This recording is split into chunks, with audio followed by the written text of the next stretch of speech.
الحمد للہ رب العالمین الصلاۃ والسلام علی سید الانبیاء والمرسلین۔ آئیے آج جو ہے وہ ہم گناہ کے متعلق سنتے ہیں کہ گناہ جو ہے اس کی پہچان کا طریقہ کیا ہے، کیسے پتہ چلے گا کہ یہ گناہ ہے اور اس سے کیسے بچا جائے گا۔ ٹھیک ہے، آئیے اس سے جو ہے وہ اس کے متعلق سنتے ہیں کہ گناہ کی پہچان کا طریقہ کیا ہے اور گناہ سے خود کو بندہ کیسے بچا سکتا ہے۔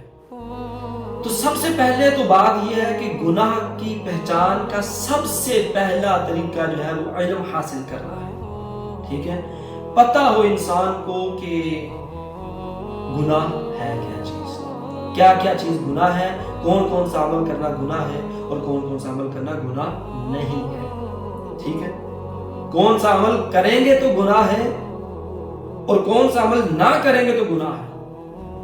یہ ان چیزوں کا علم حاصل کرنا ضروری ہے۔ اور دوسرا جو ہے وہ عمل، جو علم حاصل کیا اس کے مطابق عمل کرنا یہ ضروری ہے۔ تو سب سے پہلے گناہ کی پہچان کا جو طریقہ ہے وہ علم دین کا حاصل کرنا ہے، کیونکہ علم ہی جو ہے وہ سب سے پہلا ذریعہ ہے جس کے ذریعے انسان جو ہے وہ گناہ کی پہچان ہوتی ہے انسان کو۔ ٹھیک ہے، تو انسان کو گناہ کی پہچان حاصل کرنے کے لیے علم دین حاصل کرنا وہ بہت ضروری ہے۔ اب اس علم کی کئی جہتیں ہیں، جیسے اکثر گناہ کبیرہ ہے اور اکثر صغیرہ ہے۔ اب اگر گناہ کبیرہ کی تعریف انسان کو معلوم ہوگی، اس کے ذہن میں موجود ہوگی کہ یہ عمل جو ہے وہ گناہ کبیرہ میں شامل ہے، تو وہ ہر اس عمل سے، ہر اس کام سے، ہر اس امر سے جو گناہ کبیرہ میں شامل ہے اور اس کو پتہ ہے کہ یہ گناہ کبیرہ ہے، وہ اس میں بچنے کی کوشش کرے گا۔ اسی طرح گناہ صغیرہ کی تعریف ذہن میں ہوگی، معلوم ہوگی، اس کا علم ہوگا کہ یہ کام جو ہے وہ گناہ صغیرہ میں آ جاتے ہیں، تو وہ انسان اس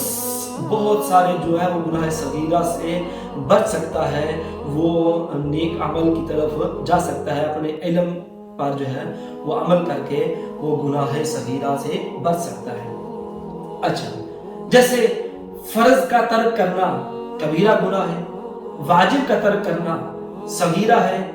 اس طرح سنت موقدہ کا بار بار اگر ترک کیا جائے تو یہ بھی گناہ صغیرہ، اگر بار بار کیا جائے، گناہ صغیرہ کا ارتکاب بار بار ہو تو وہ گناہ کبیرہ میں شامل ہو جاتی ہے۔ اب سنت موقدہ کا اگر ترک کیا جائے تو یہ بھی گناہ میں شامل ہو جاتی ہے۔ جس طرح ظہر کی جو پہلی 4 سنتیں ہیں اس کا بار بار اس کو جو ہے وہ بندہ ترک کرتا جائے تو یہ بھی گناہ کی حد میں داخل کر دیتا ہے بندے کو۔ پھر اسی طرح قرآن و حدیث میں وہ چیزیں جن کا صراحتاً ذکر موجود ہے، واضح ذکر موجود ہے کہ اس سے منع کیا گیا ہے کہ وہ کریں گے تو گناہ ہے، اور جن کا واضح طور پر حکم دیا گیا کہ یہ کام کرو، اگر وہ کریں گے تو گناہ ہے۔ جس طرح اللہ تبارک و تعالیٰ قرآن پاک میں ارشاد فرماتا ہے کہ وَلَا تَقْتُلُوا أَنفُسَكُمْ، اور اپنی جانوں کو قتل نہ کرو۔ اس طرح ایک مقام فرماتا ہے کہ وَلَا تَقْرَبُوا الزِّنَا، کہ اور زنا کے قریب نہ جاؤ۔ اس طرح ایک جگہ فرماتا ہے کہ وَلَا تَقْتُلُوا أَوْلَادَكُمْ، اور اپنی اولاد کو قتل نہ کرو۔ اس طرح کی وہ ساری آیات جن میں خصوصی طور پر کوئی حکم یا ممانعت بیان کی گئی ہو، ان کے پڑھنے سے معلوم ہو جاتا ہے کہ فلاں کام جو ہے وہ ناجائز اور حرام ہے۔ مثلا جب کوئی شخص قرآن پاک کی یہ آیت پڑھے گا کہ ان الذین یحبون ان تشیع الفاحشۃ فی الذین آمنوا لهم عذاب علیم فی الدنیا والآخرہ واللہ یعلم وانتم لا تعلمون، اس میں اس کو پتہ چل جائے گا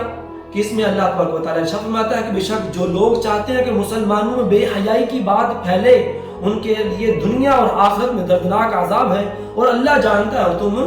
نہیں جانتے۔ اب اسی طرح یہ آیت پڑھتے ہی یا سنتے ہی تو پتہ چل جائے گا کہ بے حیائی اور برائی کی باتیں جو ہے وہ پھیلانا جو حرام ہے۔ یوں ہی جب ایک قرآن کا ایک اور آیت ہے جس میں فرمایا وَيَنْهَىٰ عَنِ الْفَحْشَاءِ وَالْمُنكَرِ،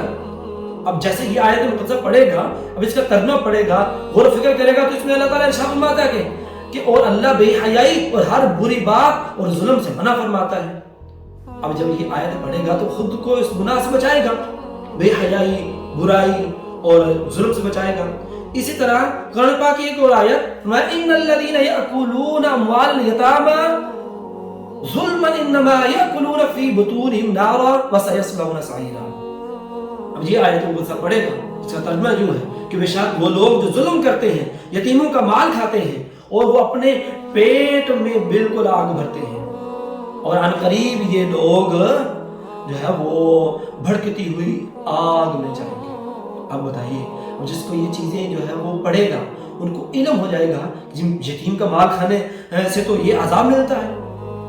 یا دیگر آیات جن میں اب اسی طرح جو ہے وہ ایک آیت مقدسہ ہے جس میں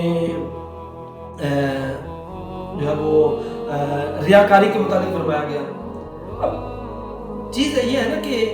معلوم یہ پڑھیں گے تو پتہ چلے گا نا کہ گناہ کی پہچان کا علم، پتہ دیکھا نا سنا کہ گناہ کی پہچان کے لیے علم کا حاصل ہونا ضروری ہے۔ اب کچھ چیزیں قرآن پاک اور حدیث پاک میں واضح طور پر حکم آ جاتا ہے ان کا، جس طرح نماز کا واضح طور پر حکم آ گیا، روزے کا واضح طور پر حکم آ گیا۔ اب نماز کو پڑھنے کس طرح وہ تو نبی علیہ السلام نے فرما دیا نا کہ قرآن و حدیث اس کا واضح طور پر ذکر موجود ہے، ٹھیک ہے۔ اسی طرح جو ہے وہ حج کا ذکر آ گیا۔ اب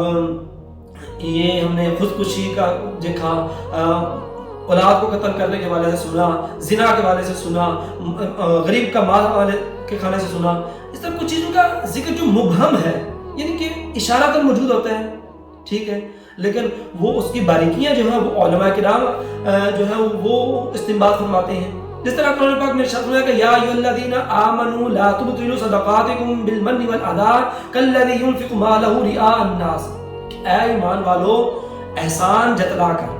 اے ایمان والو احسان جتلا کر اور تکلیف پہنچا کر اپنے صدقے برباد نہ کر دو، اس شخص کی طرح جو اپنا مال لوگوں کے دکھلاوے کے لیے خرچ کرتا ہے۔ یا دیگر آیات مبارکہ جن میں ریاکاری کی وجہ سے علم جو ہے وہ برباد ہونے کا ذکر جو موجود ہے، لیکن ریاکاری کی جو تفصیلات ہیں اور مختلف صورتیں ہیں وہ علماء کرام نے ہی استنباط فرمائی ہیں۔ اب اکابرین کے اس استنباط سے ایک کتاب ہے جس کا نام ہے الزواجر، وہ بنام جہنم میں لے جانے والے اعمال، یہ دارالاسلامی کے مکتبہ مدینہ نے بھی اس کو جو ہے وہ شائع کیا ہے۔ یہ کتاب اس حوالے سے بہت زیادہ جامع ہے، لیکن یہاں ایک بات قابل توجہ ہے کہ معلومات ہونا اور بات ہے، معلومات ہونا، علم کا ہونا اور بات ہے، لیکن عمل کرنا وہ دوسری بات ہے۔ اب کس کو نہیں پتا کہ جو ہے وہ نماز فرض ہے؟ یقیناً نماز کی فرضیت کا سبھی کو علم ہے، مگر ہم مسلمانوں میں ایک بڑی تعداد ہے جو علم کے باوجود نماز نہیں پڑھتی۔ معلوم ہوا صرف معلومات ہی کافی نہیں ہوتی، اس کے ساتھ ساتھ دل میں جذبہ، ترغیب اور عمل کی نیت ہونا بھی ضروری ہے۔ اس کے بغیر جو ہے وہ صرف کتابیں ہی پڑھنے سے کوئی کتابیں ہی پڑھتے رہنا مفید نہیں ہے جب تک عمل نہیں کیا جائے۔ اکثر لوگ دیکھے ہوں گے کہ جنہوں نے پوری سیاستہ پڑھ لی ہوگی، بعض پروفیسر حضرات ہوتے ہیں، یا بعض اوقات لوگوں کو جو ہے وہ پڑھنے کا شوق ہوتا ہے، تو کافی لوگ ایسے ہوتے ہیں کہ جنہوں نے جو ہے وہ پوری سیاستہ جو پڑھ چکے ہوتے ہیں، لیکن اس کے باوجود نماز کا کوئی جذبہ نہیں ہوتا،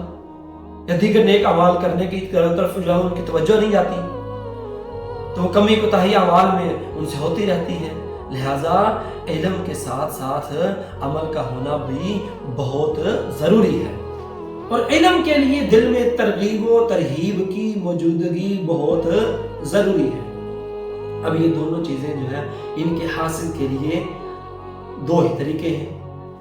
نمبر ایک، پہلا طریقہ تو یہ ہے کہ صرف احکام ہی نہ پڑھے جائیں، بلکہ اس عمل کے فضائل بھی پڑھے جائیں اور وعیدیں بھی پڑھی جائیں، یعنی کہ وہ مثال کے طور پر اگر یہ کام کریں گے اس پر یہ سزا ہے، یہ جزا ہے، دونوں پڑھی ہونی چاہیے، یعنی نیک عمل کی فضیلت پڑھی جائے، بد عمل کی جو ہے وہ وعیدیں پڑھی جائیں۔ نماز پڑھنے سے مثال جنت میں داخلہ ملے گا، نہ پڑھنے سے انسان جہنم میں گر جائے گا۔ نماز نبی علیہ السلام کی آنکھوں کی ٹھنڈک ہے،